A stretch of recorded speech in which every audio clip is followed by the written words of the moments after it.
bénédiction est là. On les jette en prison. La bénédiction est là. On le reproche Pharaon. La bénédiction est là. Tu es béni pour l'accomplissement des promesses. Personne ne viendra te voler. Ni ta joie, ni ta paix, ni tes jours, ni ton circuit, ni quoi que ce soit. Ce que Dieu t'a promis arrivera.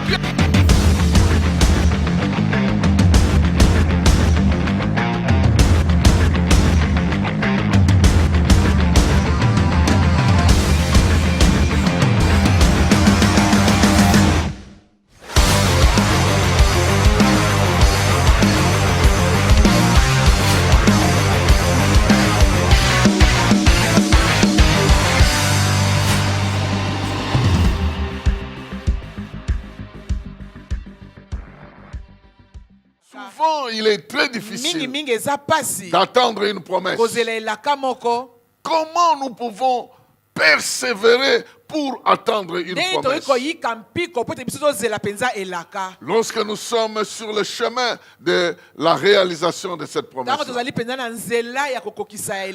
c'est l'objet de notre partage de ce jour. C'est l'idée maîtresse derrière. Comment Dieu nous aide-t-il à ce que nous puissions attendre ces promesses? Lorsque Dieu te donne la promesse, quels sont les éléments qu'il met en place? Quels sont les secrets que tu dois découvrir pour que tu attendes véritablement et que tu reçoives cette promesse? Et nous allons parler aujourd'hui du chemin de la patience. Du chemin de la patience. Une patience qui nous permet d'attendre les promesses. Nous avons vu la fois passée que les disciples n'étaient plus patients. Ils sont retournés en Galilée, ils sont allés prêcher. Ils sont retournés. Ils n'ont pas gardé l'élan pour attendre. Mais comme Jésus les a suivis là-bas, sûrement ils sont retournés. Parce que comme nous le verrons plus tard, le jour de Pentecôte, ils étaient là, en train d'attendre dans une salle. Mais alors, comment ils ont compris ce secret-là? Quels sont les secrets qui ont permis qu'ils puissent se ressaisir? Je suis en train de parler à quelqu'un. Dieu lui a donné la promesse. Mais le temps qui passe, le trouble, le dérange, ne lui permet pas de comprendre que cette promesse peut devenir une réalité un jour. Je suis venu dire à quelqu'un, celui qui a fait la promesse, il est vrai, il est fidèle, il est réel, il est capable et il va répondre à ses exigences. Mais toi qui attends la promesse, tu as besoin de comprendre comment tu peux attendre ça. Celui qui a donné la promesse, il est omniscient. Il connaît ce qui va arriver. Il connaît ce qui va arriver. Et parce qu'il sait ce qui va arriver, dans l'entretemps, alors il a placé quelques secrets pour que celui qui attend puisse comprendre comment il doit attendre. Comment tu dois attendre la promesse de Dieu? Comment tu dois marcher vers la réalisation de la promesse? Lorsque je parle de la marche de la patience, le thème aussi peut être la marche vers la réalisation de la promesse. Comment tu peux marcher vers la réalisation de la promesse? Nous allons retourner dans la Bible. Nous lisons Luc chapitre 24, versets 50 à 53. Luc chapitre 24, versets 50 à 53. Il est dit ceci. Ensuite, il les amena hors de la ville, jusqu'aux environs de Béthanie. Et là, élevant ses mains, il les bénit. Pendant qu'il les bénissait, il les quitta et fut enlevé au ciel. Quant à eux, Après l'avoir adoré, ils retournèrent à Jérusalem, le cœur rempli de joie. Là, ils se retrouvaient à toute heure. Ils se retrouvaient en tout moment dans la cour du temple pour louer Dieu. Il se retrouvait à tout moment dans la cour du temple pour louer Dieu. Voici un texte de la Bible bien aimé dans le Seigneur. Et ce serait intéressant que tu dises Amen. Que tu le saisisses déjà. C'est le texte qui va nous intéresser ce soir. Ici dans ce texte, il y a plusieurs secrets qui vont ressortir. Il y en a plusieurs. Et comme vous savez, j'ai souvent l'habitude de prendre un petit nombre par rapport à l'exposé. L'exposé étant limité, je vais prendre 4 forces qui peuvent nous accompagner sur le chemin de la patience ou sur le chemin de la réalisation de promesses. Les disciples ici, ils étaient sur le chemin de Pentecôte. Ils étaient en train d'avancer vers la Pentecôte. Donc, ils avaient sur ce chemin-là un certain nombre de choses que Dieu a disposées et des actes qu'il devait poser aussi. Souvent, il y a la part de Dieu et il y a notre part aussi. J'ai 4 éléments importants que j'aimerais partager avec quelqu'un sur le chemin de l'attente de la promesse ou de la réalisation de la promesse ou de la patience pour la promesse. La première chose qui apparaît ici, c'est la bénédiction de l'Éternel. La bénédiction de l'Éternel. Est-ce que vous pouvez retourner dans le passage pour lire avec moi attentivement? Attentivement. Le verset 51. Le verset 50 termine par ceci. Il leva les mains, il les bénit. Ça ne s'est pas arrêté là. Il est dit au verset 51, pendant qu'il les bénissait, il les quitta. Il les quitta en train de les bénir. Je ne sais pas si tu me comprends. Il est parti en train de les bénir. Il s'en va tout en les bénissant. Il n'avait pas arrêté la bénédiction. Il était toujours en train de les bénir. Et la nuée vient les prendre, lui en train de les bénir. Il partait en les bénissant. J'aimerais dire à quelqu'un, tu as été béni. Tu as été béni du ciel, de quelqu'un qui est omniscient, de quelqu'un qui est omnipotent, de quelqu'un qui est omniprésent. Jésus n'avait pas arrêté la bénédiction. Donc ces gens-là sont restés toujours en train d'être bénis. La bénédiction ne s'était pas arrêtée. J'aimerais te dire, tu as dans ton compte une bénédiction qui n'est pas arrêtée. Une bénédiction qui est continuelle.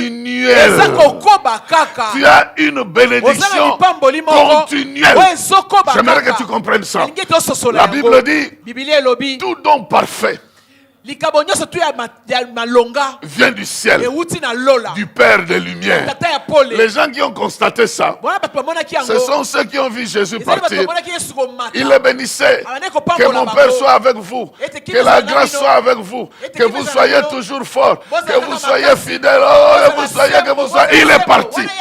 Et là où il est parti, les bénissant, il n'est pas étonné d'apprendre que nous ne sommes pas étonnés d'apprendre que tout don parfait vient du ciel, du Père de lumière, en qui il n'y a ni changement, ni variation. Donc il est arrivé au ciel, toujours en train de bénir ceux qui sont sur la terre. Et dans le ciel, la bénédiction se faisait entendre.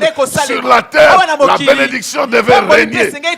Je répète à quelqu'un, tu as sur toi une bénédiction qui est continuelle, qui ne s'est pas arrêtée. Cette bénédiction-là, elle est sur toi. Elle était prononcée par Christ dans l'objectif de de les maintenir jusqu'à l'accomplissement de la promesse. Vous savez, la bénédiction a un objectif. Et avec Jésus, chaque bénédiction avait un objectif. La Bible me dit, par exemple, on lui a amené 5 pains et 2 poissons. Il bénit.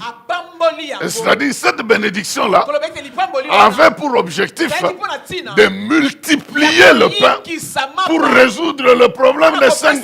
La bénédiction-là qu'il a prononcée avait pour objectif de doter le pain la capacité de satisfaire aux besoins de 5000. Même si ce pain-là était 5 seulement, mais du fait qu'ils ont reçu la bénédiction, ils ont la capacité de satisfaire 5000 personnes.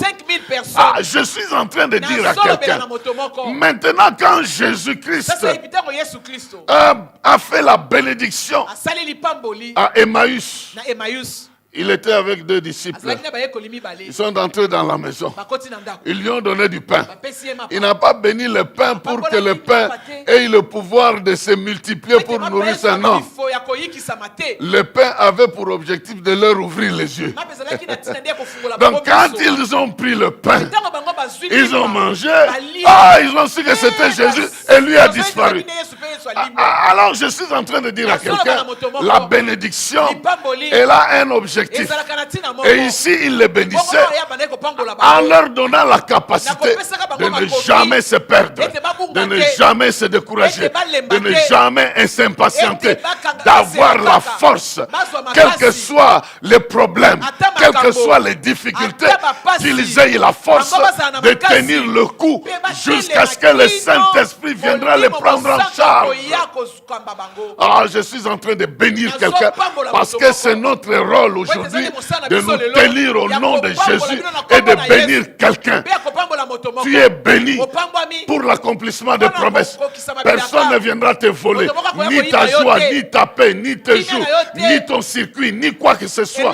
Ce que Dieu t'a promis arrivera. Ce que Dieu a promis se réalisera. Le temps que Dieu a promis que cela se réalise, tu l'attendras. Tu n'abandonneras pas. Tu auras la force d'attendre.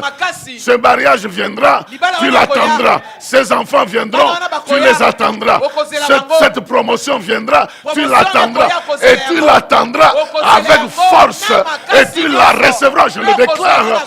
Dans le nom de Jésus-Christ. Le problème que tu as, c'est que tu oublies que dans cette attente-là, tu as été béni. Tu as été béni. Joseph a été béni. Il a eu un songe. Il a vu dans la vision qu'il avait une grande destinée. Mais il ne savait pas qu'en ayant vu cette vision, il y avait une bénédiction qui était sur lui en permanence. On le hait, mais la bénédiction est là. On le jette dans un trou. La bénédiction ne l'abandonne pas. On le vend, la bénédiction va avec.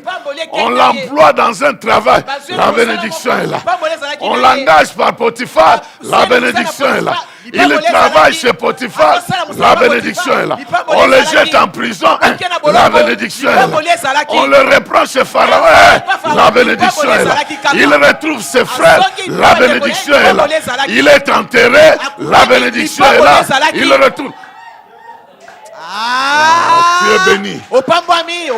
Lorsque tu m'entends là, tu es béni. Tu es béni. Tu es béni. Écoutez-moi, il n'y a que 7 personnes qui crient ici. Il ne faut pas aller croire qu'ils sont plus. Il ne faut pas les croire. D'ailleurs, la caméra peut monter, s'il vous plaît. Ils ne sont pas nombreux. Ils ne sont pas nombreux ici. Ils ne sont pas nombreux. Bien. Alors, ce que je suis en train de dire ici, c'est très important que tu comprennes que la bénédiction est collée à ta vie. Mais elle est une bénédiction permanente. Alors moi je pose la question. Là où Dieu a béni, qui peut maudire? Là où Dieu a béni, qui peut maudire? Il a dit déjà qu'il ne t'abandonnera pas, qu'il sera avec toi, qu'il marchera devant toi, qu'il te fera grâce, qu'il fera qu'il accomplisse ce qu'il t'a promis. Il a dit ça à Jacob. Alors qu'il partait chez son oncle, le ciel s'ouvre et la bénédiction descend. Il dit, je ne t'abandonnerai jamais. Ça, c'est le langage de la bénédiction. Jusqu'à ce que j'ai accompli ce que je t'ai promis. Alors, que Laban triche, que Laban vole son salaire, que Laban le maltraite, ça ne change absolument rien. Que lui-même fasse des fautes dans sa vie, ça ne changerait rien. Parce que ce monsieur-là a commis des fautes. Jacob. Mais quand vous regardez très bien, d'un côté, Laban n'avait pas de problème. La première fois, c'est lui qui a dit, oh non, j'ai besoin de... on lui a demandé, tu ne vas pas travailler pour moi gratuitement. Quel est ton salaire? Oh non, la femme. C'est lui qui a demandé femme comme salaire. Quelle femme? Oh, Rachel. Et puis, au lieu de donner Rachel, vous connaissez, on lui a donné Léa. Mais c'était d'abord son salaire. Donc, travaille pendant 14 ans. Salaire, moisi. Ce n'est pas son oncle qui a déterminé, c'est lui-même. C'est lui-même. C'est lui-même. Et quand on est venu lui poser la question, la dernière fois, tu veux quoi comme salaire? Oh non. La femme.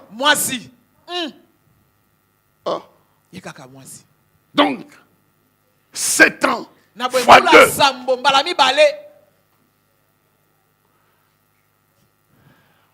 Mais Dieu est bon. Quand on est venu lui demander, Dieu l'a inspiré. Il dit, quand même, demande les animaux qui sont achetés. C'est Dieu qui lui a dit.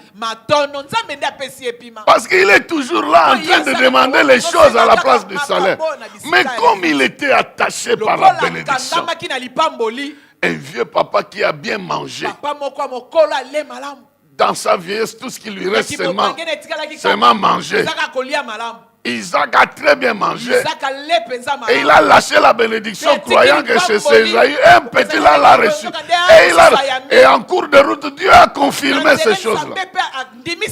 Donc même ses propres fautes-là, ça ne le détachait pas de la bénédiction. À tel point qu'il déclare, 20 ans j'ai travaillé chez toi. 14 ans pour tes filles. Bon, les 14 ans, c'est toi-même qui avais décidé. Pour les filles. Et 6 ans ici. Pour ton bétail. Et voilà que 10 fois seulement tu as changé mon salaire. Heureusement que le monsieur avait quand même changé son salaire. Bien-aimé dans le Seigneur, en Jésus-Christ, il y a une bénédiction. Cette bénédiction-là est une capacité que Dieu te donne pour te garder jusqu'à l'accomplissement de la promesse. Pour te donner la force d'attendre, la force de patienter.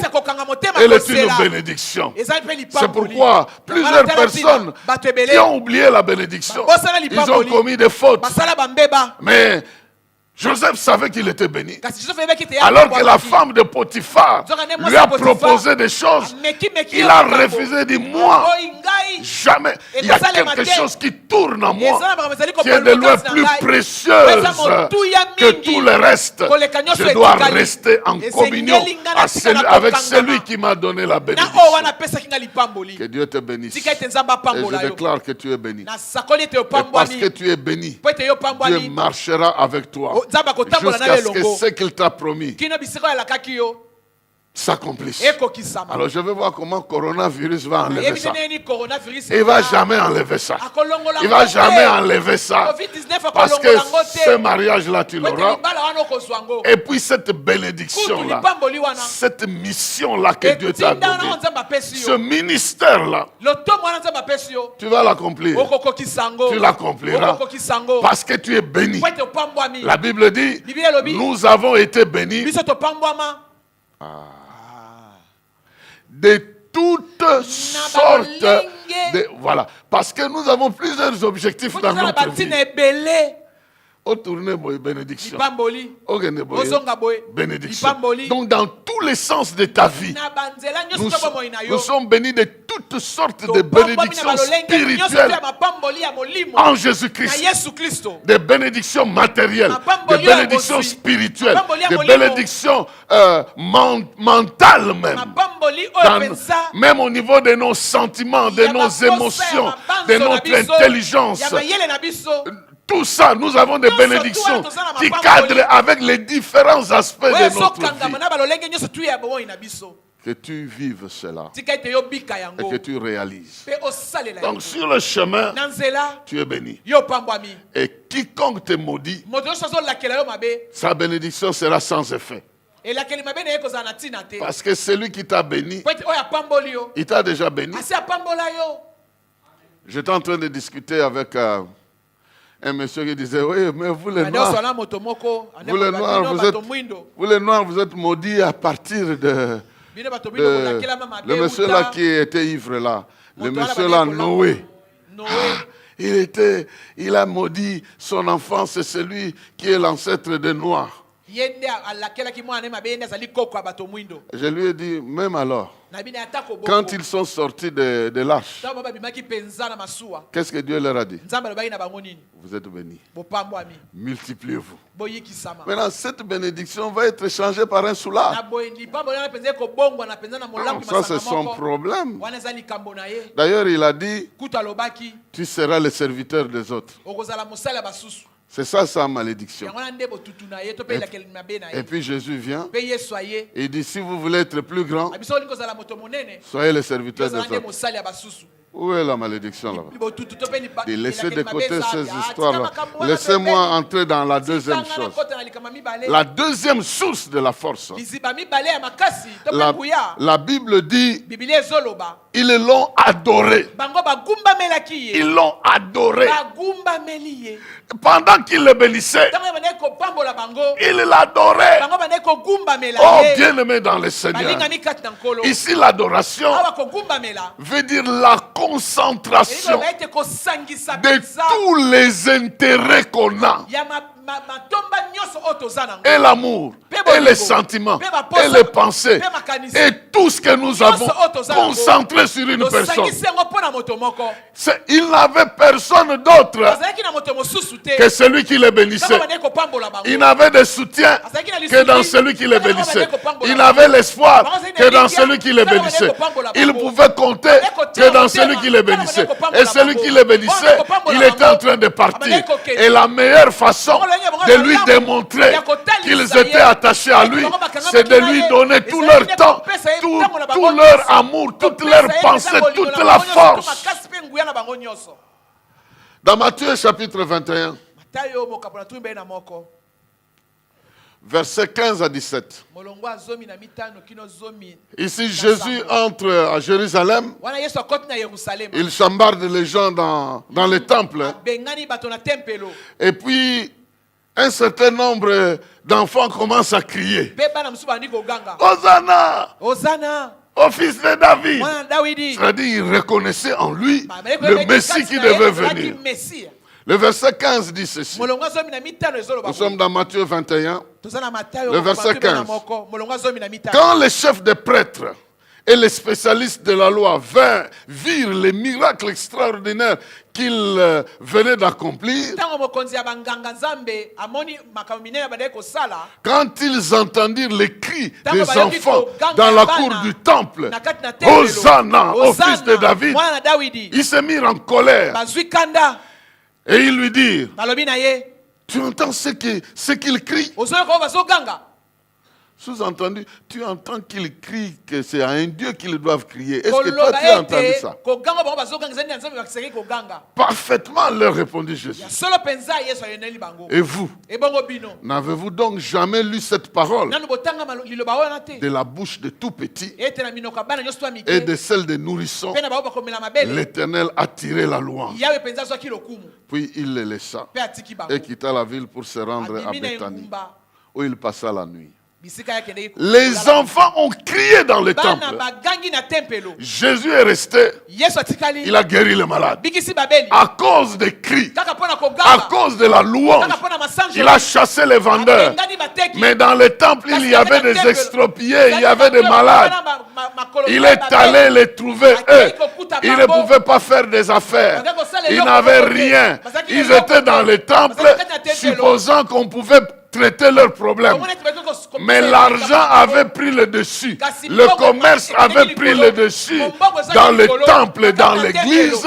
Alors, les vrais problèmes, on ne les traitait pas. On traitait les problèmes commerciaux. Bien-aimés dans le Seigneur, l'adoration avait pris la place. Lorsque Jésus a chassé les vendeurs, il a guéri les malades. Et même les enfants qui ne comprenaient rien ont commencé à l'adorer. Quand il est parti, il était vers aux environs de Mont des Oliviers.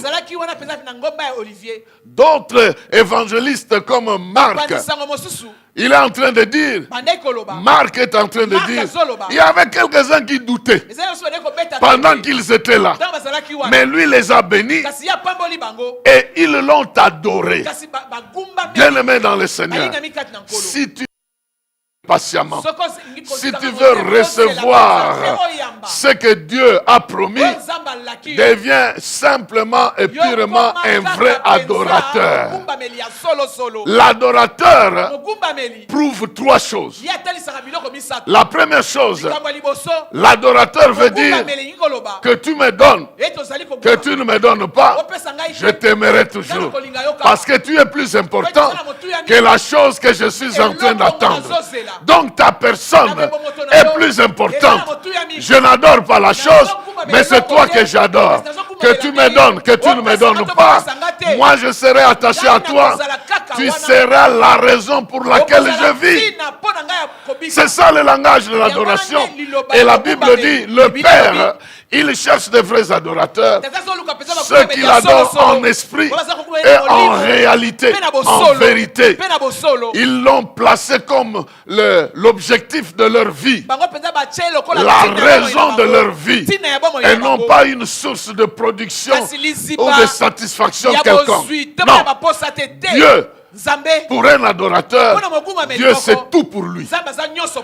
Que Dieu lui donne, que Dieu ne lui donne pas, il est pour Dieu. Il est comme un esclave de ce Dieu-là. À l'instant même, si Dieu demande sa vie, il va la donner. Il va la lui donner. Il vit pour Dieu. Il mourra pour Dieu. Des vrais adorateurs ne regardent pas aux choses de ce monde comme pouvant leur donner satisfaction. La vraie satisfaction, c'est de contempler, de réaliser la grandeur de celui pour qui on vit. Aujourd'hui, il y a des gens qui vivent pour l'argent, qui vivent pour les enfants, qui vivent pour le travail, qui vivent pour les parents, qui vivent pour une raison ou une autre.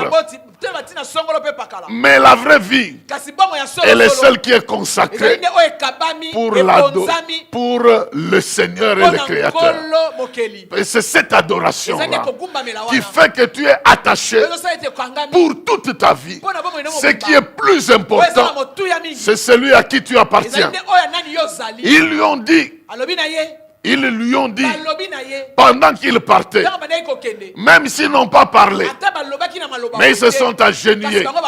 Ils ont dit, c'est à toi qu'appartient le règne. Nous n'avons plus rien d'autre à faire. Nous attendrons. Si c'est à Jérusalem, nous attendrons. Si c'est en Galilée, nous attendrons. Mais c'est toi notre Dieu. C'est toi notre roi. Ils l'ont adoré. Et Et cela a été apprécié. Et l'adoration, il faut la maintenir. Parce que dans Jean chapitre 21, ils ont abandonné. Ils sont allés faire la pêche. Et ils n'ont rien reçu. Maintenant, quand Jésus va se présenter, il va leur faire la pêche miraculeuse. Ils vont dire, oh, c'est le Seigneur. Nous devons retourner dans l'attitude que nous devrions prendre. L'attitude d'adoration. Bien-aimés dans le Seigneur, Dieu cherche les adorateurs. La première chose, les adorateurs prouvent à Dieu que Dieu est plus important. C'est lui qui est plus important. Les autres choses ne portent peu. Deuxième chose, les adorateurs sont capables de ne rien recevoir, mais de continuer à aimer. C'est-à-dire, même s'ils ne reçoivent pas ce qu'ils attendent, ils continueront à aimer ce Dieu-là. Donc la chose qu'ils attendent n'a pas autant d'importance. Dieu est la raison d'être. Qu'il leur donne, qu'il ne leur donne pas, ça ne changera rien. C'est ça un adorateur. Vous allez comprendre comment la vie d'une femme comme Noémie a changé la vie de Ruth. Noémie a perdu son mari. Elle a perdu ses 2 enfants. Mais Ruth lui dit, ton Dieu sera mon Dieu. Ton peuple sera mon peuple. Est-ce que ce Dieu-là a fait de spécial dans la vie de Noémie pour qu'il attire l'attention de Ruth? Ici, ce n'est pas ce que Dieu aurait fait pour Noémie. Mais ce qui a attiré Ruth, c'est l'attitude de Noémie. Ce Dieu-là doit être grand. Il prend le mari, la veuve l'adore. Il prend les enfants, la veuve continue à l'adorer. Il ne peut pas se donner à nos dieux ici. Elle continue à confesser ce Dieu-là. Donc, ce Dieu doit être très grand. Ah, je sais que ton Dieu, il est même populaire dans les épreuves. Les épreuves ne t'arracheront pas de lui. Parce que rien ne peut nous détacher de l'amour de Dieu manifesté en Jésus. Ni la crise, ni l'abondance, ni les choses présentes, ni les choses à venir, ni quoi que ce soit. Rien ne nous détachera. Cet amour est solide. Cet amour est profond. Cet amour est éternel. Les montagnes peuvent chanceler, les collines basculer, mais cet amour ne chancellera pas. Voilà pourquoi l'adorateur, il aime tellement Dieu, même si Dieu ne lui donne rien, alors il continuera à l'aimer. Allez demander aux amis de Daniel. Ils vont vous dire que nous étions prêts. Nous étions prêts.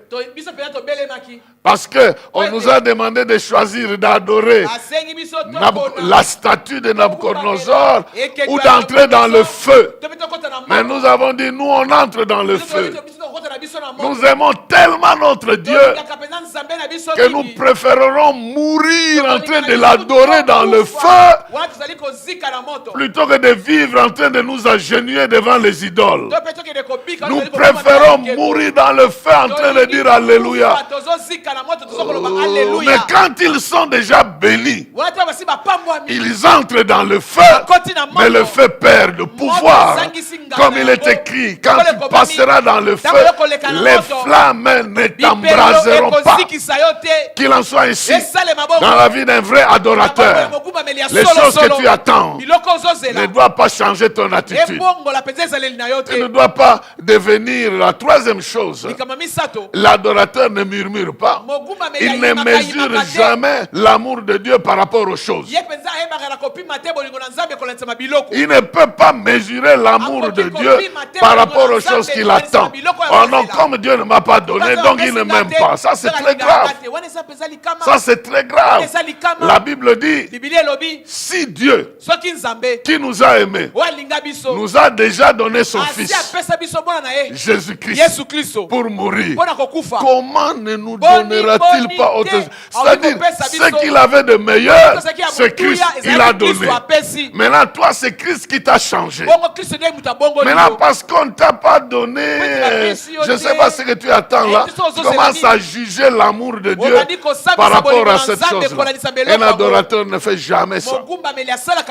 Voilà, donc l'adorateur est une personne que Dieu cherche. Parce que ce genre de personnes sont très rares.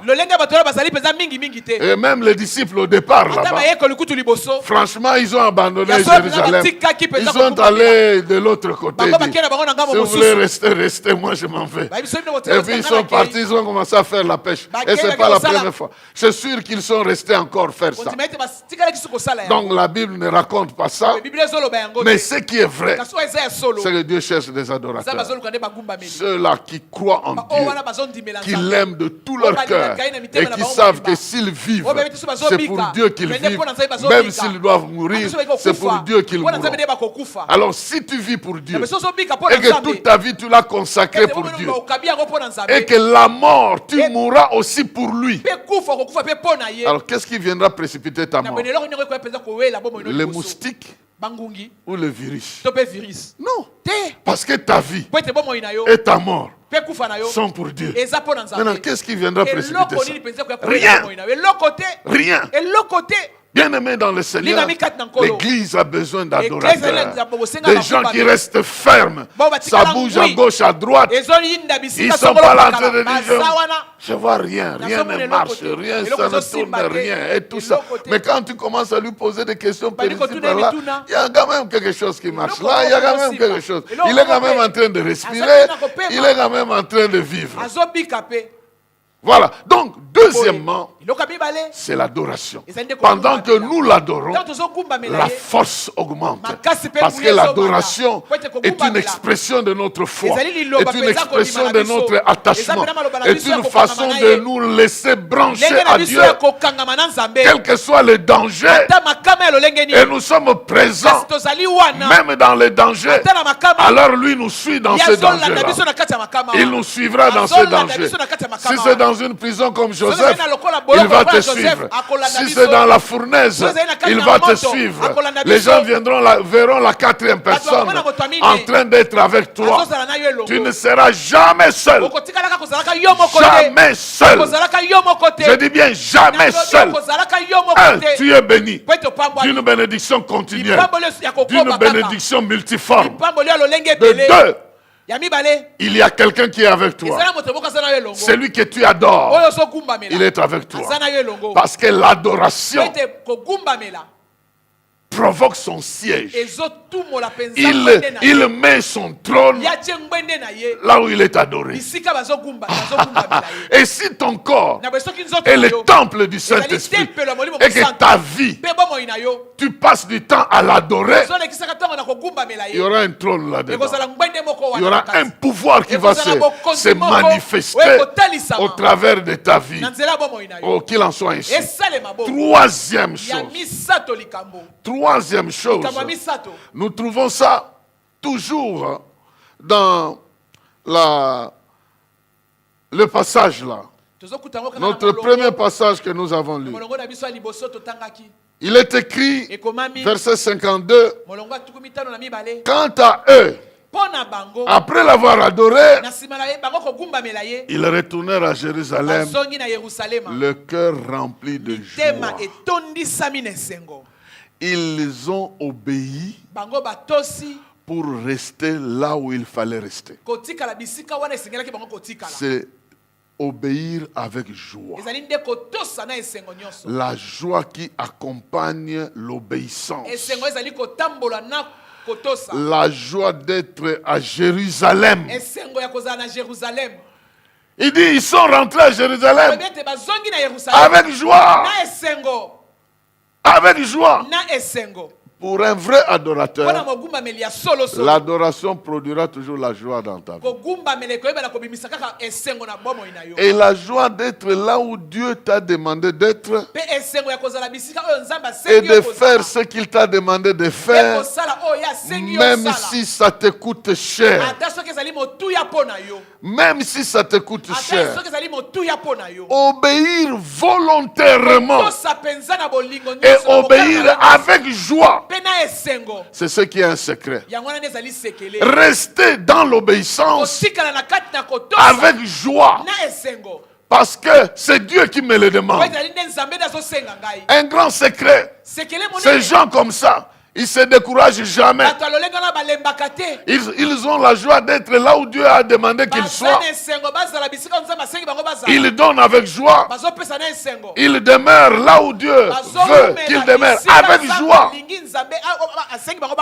Il s'agit ici du secret de l'obéissance volontaire qui s'accompagne de la joie. Quoi que cela te coûte, tu le fais avec joie.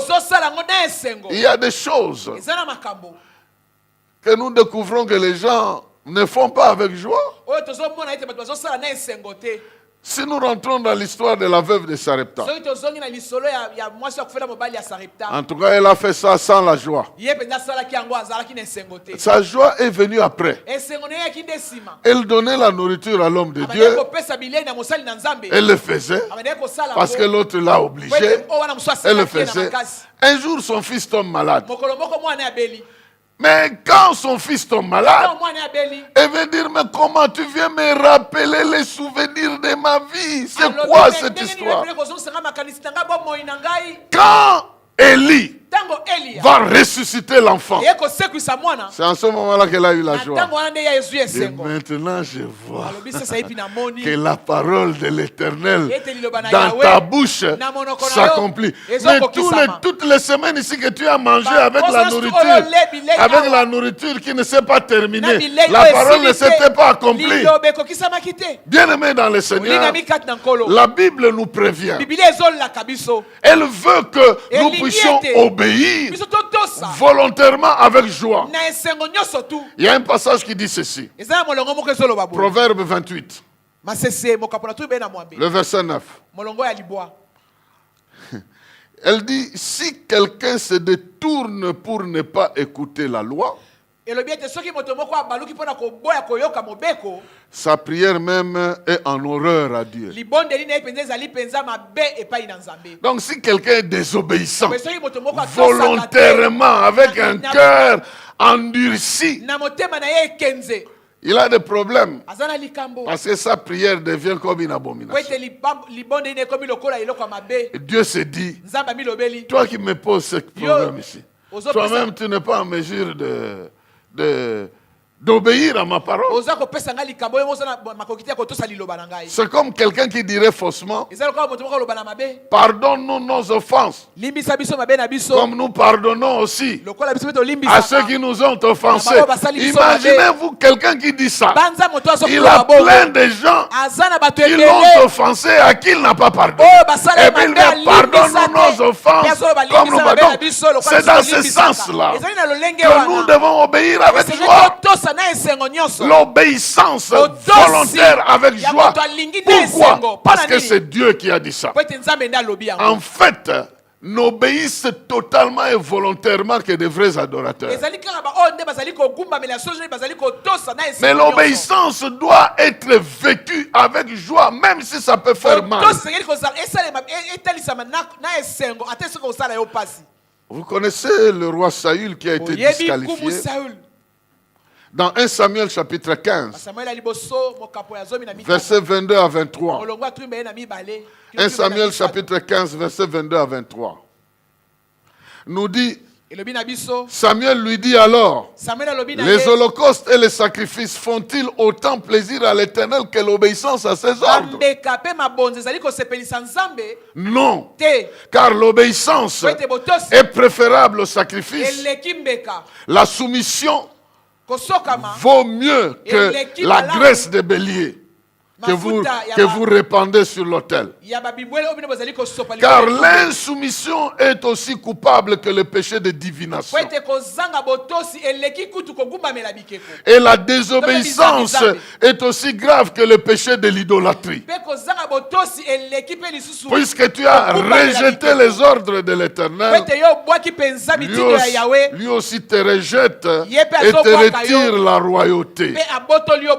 Bien-aimé dans le Seigneur, l'obéissance volontaire avec joie est une manière de prouver que nous sommes attachés à Dieu. Être là où il veut que nous soyons et faire ce qu'il veut que nous fassions fera fonctionner la bénédiction de Dieu dans notre vie. La Bible dit Isaac, alors que tout le monde fouillait la crise, à l'époque de son père, il y avait une famine semblable. Abraham a fui en Égypte. À leur époque aussi, il y avait cette crise-là. Et tout le monde fuyait en Égypte. Mais Dieu lui dit, toi ne pars pas. Reste ici. Dans Genèse 26, nous lisons que Isaac resta à Guérar. Et il a semé. Il a moissonné au centuple. Les disciples avaient posé la question à Jésus. Toi, tu es en train de partir. Tu nous dis qu'un jour tu vas partir. Mais nous avons quitté les familles, les parents, les ceci, cela. Nous te suivons. On va gagner quoi? Jésus leur a dit solennellement, quiconque abandonnera pour le royaume telle chose ou telle chose, il recevra au centuple. Il recevra au centuple dans cette vie ici et aussi dans la vie qui viendra. Il va recevoir au centuple. Mais il a ajouté, il va aussi recevoir aussi les tribulations. Donc, y compris des bénédictions, mais aussi des tribulations. Au centuple. Maintenant, toi tu vas écarter, il recevra au centuple. Tu quittes ta famille. Tu avais 2 frères dans la famille. Tu vas pour le royaume de Dieu. Tu te retrouves dans un pays, dans une église où il y a 100 frères. Ces frères-là te donneront sans joie et aussi sans problème. Tes frères ici que tu avais 2 là, ils te donnaient 2 problèmes. Mais les frères que tu vas aller là-bas, la joie sera de 100 personnes. Le problème aussi va augmenter avec le nombre de personnes. Tu ne vas pas aimer simplement ce que ces frères-là te donnent et tu écartes leurs mauvais problèmes. Non, tu vivras tout ça. Et la Bible nous dit, si nous prenons ça de bon côté et nous acceptons volontairement de marcher dans la joie, dans l'obéissance des choses qu'il nous a dites, alors la bénédiction marchera. Chaque fois que les disciples déraillaient, ils avaient des problèmes. Et Dieu les retournait toujours sur le droit chemin. Oh, je bénis le Seigneur. Je bénis le Seigneur parce qu'il va te retourner. Il veut que tu obéisses avec joie, quel que soit ce que ça va te coûter. L'apôtre Pierre a appris ça. Il a appris ça. Avant, quand on lui a dit que tu vas me renier, il avait douté. Mais il a nié Jésus 3 fois. Mais après, Jésus lui dit, tu attends le Saint-Esprit. Tant bien que mal, il attend. Après, il sort, il va faire la pêche et puis il revient. Mais plus tard, quand le Saint-Esprit le prendra en charge, il va dire aux gens, après l'avoir battu, il dit, choisissez vous-même s'il est bon d'obéir aux hommes qu'à Dieu. Nous avons choisi d'obéir à Dieu.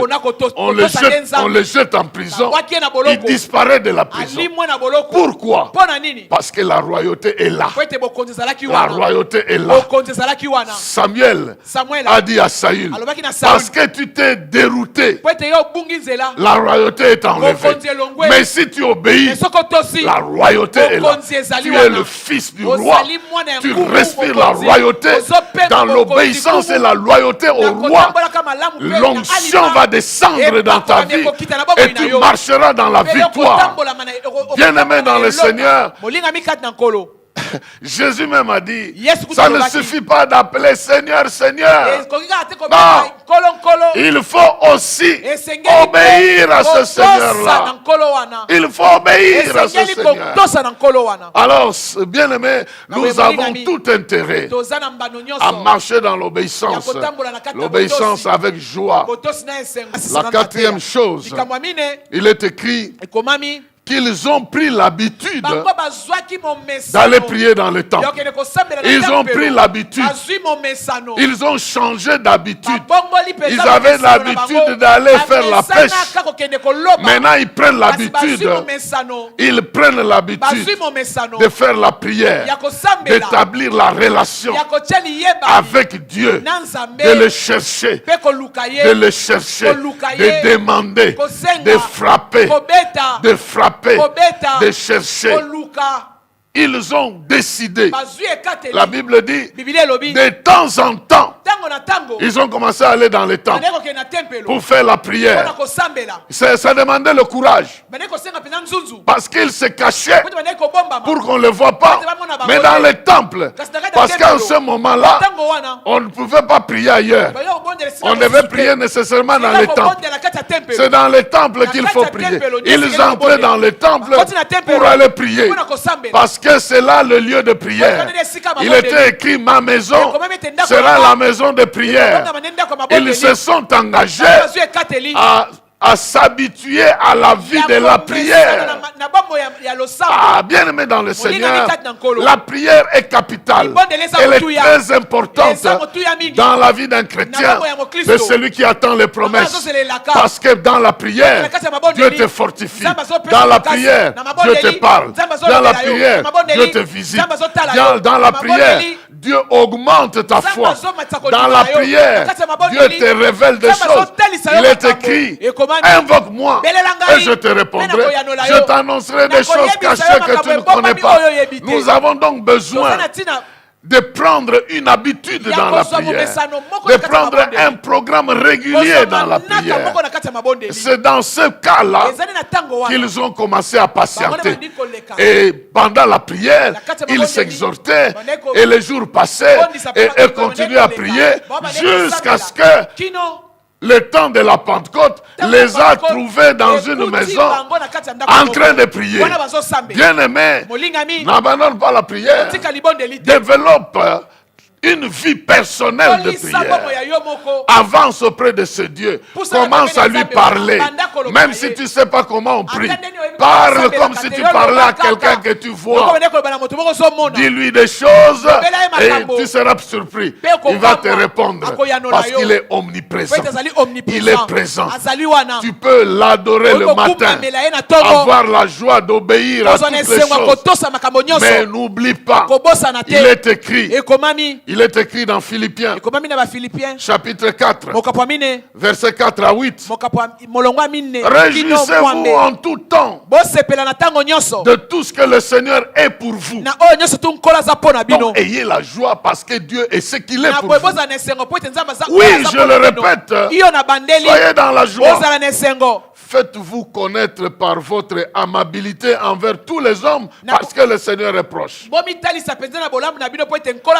En d'autres termes, si vous voulez que les gens vous connaissent, qu'ils vous connaissent dans votre version, vous êtes bon. Et qu'ils ne vous connaissent pas dans votre version, vous étalez vos attitudes, vos humeurs. Ça ne sert à rien.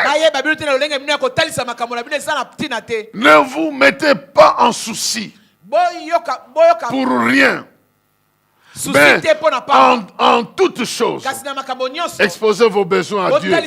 Adressez-lui vos prières et vos demandes en lui disant aussi votre reconnaissance. Alors la paix de Dieu, qui surpasse toute intelligence, gardera votre cœur et votre pensée sous la protection de Jésus-Christ. Enfin, mes frères, nourrissez vos pensées de tout ce qui est vrai, tout ce qui est noble, tout ce qui est juste, tout ce qui est pur, tout ce qui est digne d'amour, tout ce qui mérite d'être acclamé, de tout ce qui mérite le respect et de tout ce qui mérite la louange, soit l'objet de vos pensées. Donc la prière, bien-aimé, nous aide dans deux sens: à parler à Dieu, lui adresser nos prières, nos demandes, nos besoins, mais aussi à purifier notre système de réflexion. Quand nous sommes en prière, Dieu est avec nous. Une mauvaise pensée passe, tu la détruis au nom du Seigneur. Et quand tu en fais une habitude, alors les mauvaises pensées ne viendront plus te menacer, parce que tu as déjà pris l'habitude de les détruire. Alors la prière, elle est un modèle de vie. Jésus a marché dans la vie de prière. Les disciples venaient le rencontrer des fois toute une nuit. Il a passé dans la prière.